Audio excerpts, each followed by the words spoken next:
Un groupe de personnes, brasseurs de vent, spécialistes en généralité, experts en pipotique appliquée et chercheurs de vérité, nous proposent une nouvelle cosmogonie, la cosmogonie de la Terre plate. Sauf que la Terre plate est maintenant disponible en plusieurs garnitures. Vous avez le modèle Pepperoni, un succès depuis 5000 ans. Mais malheureusement, ce système-là prend un peu d'âge. Il faudrait proposer du nouveau.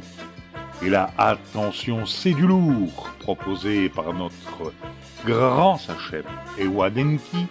Voici le modèle Alfredo. Léger, différent en goût, avec quelques ajouts supplémentaires et une pointe d'herbe sacrée. Attention, malgré tout, si vous faites une intolérance au bobard, la consommation de ces produits peut avoir un effet extrêmement néfaste sur vos neurones.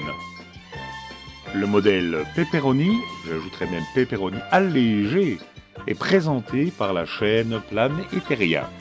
Il s'agit en fait de la vidéo que vous avez déjà vue une première fois, qui a été débunkée, proposée par une youtubeuse dont nous ne citerons pas le nom ici, sinon elle nous refait un caca nerveux, concernant les phases de la Lune. Remarquez que cette fois-ci ils sont prudents, parce qu'ils nous disent « Bonjour à tous, voici une vidéo essayant d'expliquer en détail comment se déroulent les différentes phases lunaires et observations sur la Terre plate, que ce soit dans l'hémisphère nord et dans l'hémisphère sud. À vous de juger. » Évidemment, on sait déjà que ce modèle-là ne tient pas la route.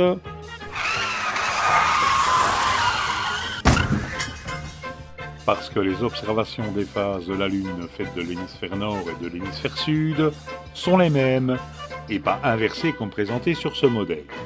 Donc, je conseille de revoir quand même la chose d'un peu plus près et de réassaisonner la pepperoni. Parce que là, ça coince. Un peu, beaucoup, très fort. Passons maintenant au modèle Alfredo. Et attention mesdames et messieurs, c'est du lourd.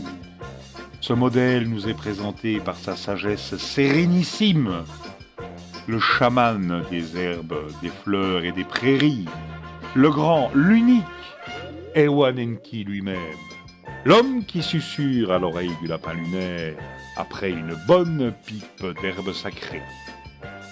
La vidéo intitulée « Terre plate, synchronisme des pleines lunes aux antipodes ». Suivez les oreilles du lapin.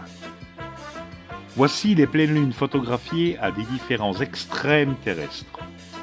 Si vous mettez une photo de la lune au plafond et que deux personnes se tiennent aux extrémités de la pièce, c'est ce qu'ils verront et le plancher est plat, non? Comment pouvez-vous avaler que la lune ne tourne pas sur elle-même et qu'elle soit bloquée gravitationnellement à la Terre? N'importe quoi. J'ai un peu l'impression que c'est pas une photo de la Lune qui est au plafond, mais une grosse araignée. Parce que, dans la vidéo présentée, il s'agit d'une vidéo faite par des astronomes amateurs qui présentent leur position sur une Terre sphérique et utilisent un logiciel qui se base sur le système héliocentrique pour démontrer que ce que montre le logiciel correspond parfaitement aux photographies qu'ils font. Elle est un peu gonflée, là, la pizza Alfredo. Bien sphérique. Le modèle est bien héliocentrique. Alors oui, bon, les résultats sont corrects. Mais ça démontre pas spécialement la Terre plate. Par contre, et c'est là que ça devient amusant, ça débunk parfaitement le modèle présenté par Planeteria. Ben oui, puisque là on montre que les phases de la Lune sont les mêmes, observées de l'hémisphère nord ou de l'hémisphère sud, et sur la chaîne Planeteria, les phases sont opposées entre l'hémisphère nord et l'hémisphère sud. Alors, qui a raison? Planeteria ou Ewa Denki? Ewa Denki ou Planeteria? Pizza Pepperoni ou Pizza Alfredo? Bon, maintenant les gars, si vous continuez à vous débunker entre vous, on n'aura plus rien à faire. Ce serait dommage, non?